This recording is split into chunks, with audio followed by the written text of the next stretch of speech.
Position to dive down the inside, but Trulli's going to cover it.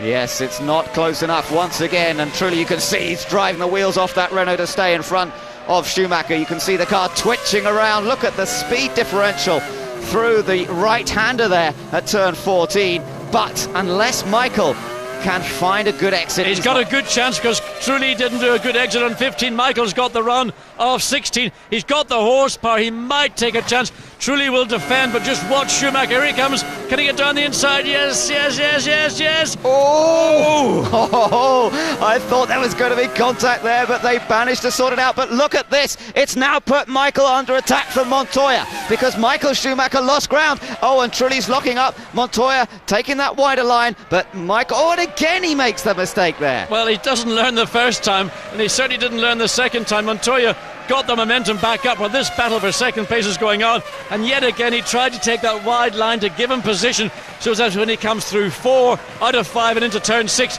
he could be in position to challenge. Here's the view head on. Schumacher thinking, will I, oh no, he just cuts me off. But good motor racing, Formula One. Good racing from the two of them, yes, absolutely. Commitment from both Trulli and Schumacher, but this is still allowing Coulthard to get away. 4.5 seconds is David Coulthard's lead here. Trulli in second place, Michael Schumacher in third, then it's Montoya. Eddie Irvine is still in fifth place. He's dropped about 6 seconds off this battle that we're watching as Michael closes up to Trulli once again. The big problem for Michael Schumacher is that Jarno Trulli is running about 1.5 seconds slower than David Coulthard, and therefore the speed that Schumacher is capable of running at is also down about 1.5 seconds. Coulthard's disappearing into the distance. He's 7 seconds ahead of Jarno Trulli at this moment. Now here we go through these last two corners. Trulli's a bit more cautious this time, gets on the power earlier. Look at the lead that David Coulthard has as we look back up that start-finish straight. And Michael Schumacher not close enough on this time to try and take a dive down the inside. He's going to have to pressure Trulli, particularly through 4. Oh, Trulli's lost it. Trulli spun. Michael's through. It's all over for Jarno Trulli. The back of the car's damaged. Now Montoya comes down once again, looking for that outside line. Can he wait? Can he be patient? Wow, what an amazing race we're watching in the early stages. Trulli's car. Safety car's got to come out, I'm sure. Yeah, surely we'll see the safety car coming out. Oh, Montoya! How much wider do you want to go? He was almost on the grass there completely with that car, but he managed to hold it together, and this is great racing, but cool. Now, that is interesting. They've gone past before they get to the line and all that. I wonder how that one's going to work out. Montoya! Montoya attacking to the outside. Go past. He's passed him under brakes. Can he get round the corner? He did. What an unbelievable overtake by the Colombian Montoya. I mean, stuck it on Michael Schumacher big time.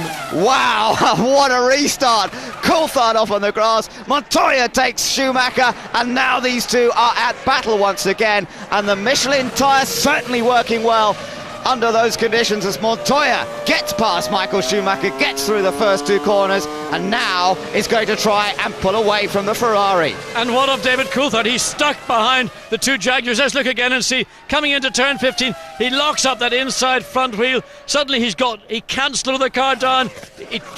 I don't believe, David Coulthard, you've got the greatest chance of your career to win a Grand Prix here in Australia, and you blow it like that. Oh, that is such a disappointment. He's still in the race, but look, he's behind his teammate now, Kimi Räikkönen. He's dropped to 5th position. Irvine up into 3rd place in the Jag. He's not going to be able to live for the pace of these lead two. We know that Jaguar has not got the performance at the moment, but he is in 3rd place, and Irvine will desperately try and hold on to that. What a result that would be if they can hold on. Long way to go in this race. Only the 11 laps been completed so far, and what drama we've seen. And we've got the battle that everyone's been talking about on the lead up to this season, Montoya versus Michael Schumacher. And, I mean, what an unbelievable pass. Montoya did get a better run off turn 16. There's a little over 1 second and a bit between them. Here we can see again, what a brilliant bit of overtaking by Montoya. Michael Schumacher went to the inside, blocked, but Montoya's still on the gas when Michael's off it. He locks up a brake. Look at Goodness, there's so much going on. Sato keeping out of the way of that one. Only just. That given Michael Schumacher a chance to close up to Montoya there, and he right under the rear wing of Montoya as they come out of that last corner onto start-finish straight. Can he do anything? Look at the acceleration. Important to see. Well, BMW there certainly seem to have the edge. They've got a superior top speed. This is one of the, what's the fact, it's the quickest part of the racetrack. The cars in qualifying were doing something like 300 and, well, in the case of Ralf Schumacher, 310. Montoya was doing 309. Michael Schumacher was only doing 306. So at that part of the track, the advantage clearly lies with the Williams. But Ferrari, running probably more downforce, is able to close up in the corner. He's got more corner grip. Look at that fantastic view that we have access to right over the rear wing of Montoya's car, looking back at Michael Schumacher, and this is what it's all about. The two top drivers battling wheel to wheel, as we've seen already in this race, and Schumacher is not being dropped at all by Montoya. But interestingly, the quickest car on the circuit right now is the man that threw the lead away in turn 15, and that's David Coulthard, making amends for that appalling error.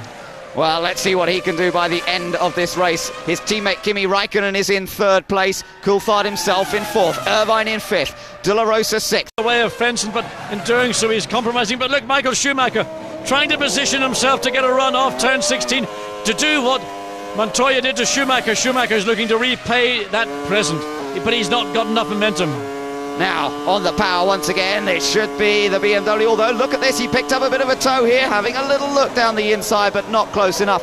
John, what we saw last year, I wonder if that's coming in. The Michelin tyre often worked very well initially, went through a little bit of a patch where it wasn't so quick, and then came in again. I wonder if we're going to see that happen this season. Well, I think also what's occurring is that because they've now run a number of laps, we're into lap, there's 44 laps remaining at 58, the tyre temperature has built up. It's now operating probably in its operating zone, and that's giving Montoya that little bit of extra grip that he may not have had, but also it's preventing Michael Schumacher getting a good run on Montoya, particularly coming onto pit straight. He's hurting in terms of top speed. He is quicker in other parts of the circuit. The split times are marginally favouring Schumacher one part, but benefiting Montoya in another part.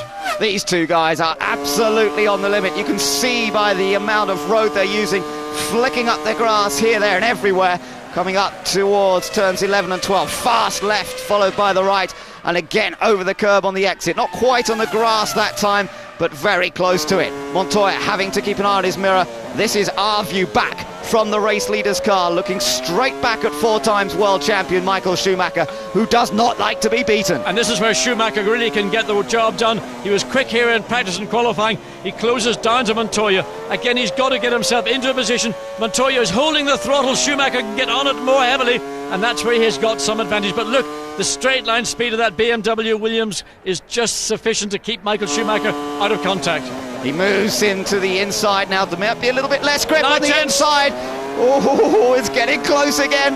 It's a good chance. Schumacher again positioning himself now, coming down into turn 3 on the outside of the corner that's upcoming. He's got to be careful. He knows what happened to Montoya. He ran wide twice there in opening laps. Oh, this is fantastic. This is like a Formula Ford race, let alone a Formula 1 race. They're wheel to wheel all the time, and the tension down there in the pit lane. Patrick Head watching his man, in control of this race at the moment, but look behind. Kimi Raikkonen is joining in this battle. He's been quietly getting on with the work. There is David Coulthard trying to make up ground. I mean, what is going through this man's head? He must be absolutely, completely mad with himself for allowing himself to be suckered into locking up a brake and losing 4 places. Those Ferrari guys look very calm, don't they? I don't know quite how they can feel that calm with this going on up front. Montoya with just a fractional advantage over Michael Schumacher. Kimi Raikkonen joining in on the party, and David Coulthard's not that far behind himself. He's another 5 seconds back, so he's still got plenty of work to do, but he is going very quickly. Back to the final segment of the circuit again. Schumacher quicker through turn 13 into 14 hole station, now positioning himself. He doesn't want to overrun Montoya. He wants to be able to pick up the throttle, drive the car through 15, and also maintain that momentum through 16 so that he can get onto the rear of the car, and therefore as they come down into turn one at the end of the pit straight to ensure that he's got a chance to pass. He's closing, but again Montoya defends down the inside. Michael can do nothing this time again. But again, Montoya loses speed in the middle part, and here comes Michael. Michael gets back into Montoya, and Schumacher retakes the lead. A round of applause from the Ferrari mechanics. But these two guys are really racing. This is what motor racing's about, wheel to wheel, giving each other just enough room, making tiny mistakes, trying to take advantage, and Schumacher and Montoya, this is what it's all about. Well, that is total brilliance from Michael Schumacher. He knew that he forced Montoya into turn one to brake late, to not then have the ideal entry to the corner. He's probably off the throttle too long. Michael cut back to the right and just drove around him with about another 5 or 6 miles an hour advantage. Now Raikkonen's going to give a lot of heat to Juan Pablo Montoya. Yeah, but look at Michael. He's really beginning to pull away. He's definitely got the speed advantage here. And now that he's managed to get past, he is flying as he begins to pull out. So Montoya on the brakes very late. Can't get the car slowed down, has to straighten it up. Michael sees that, reads it. He just pulls over to the right and just drives around the outside. Thank you, Juan Pablo.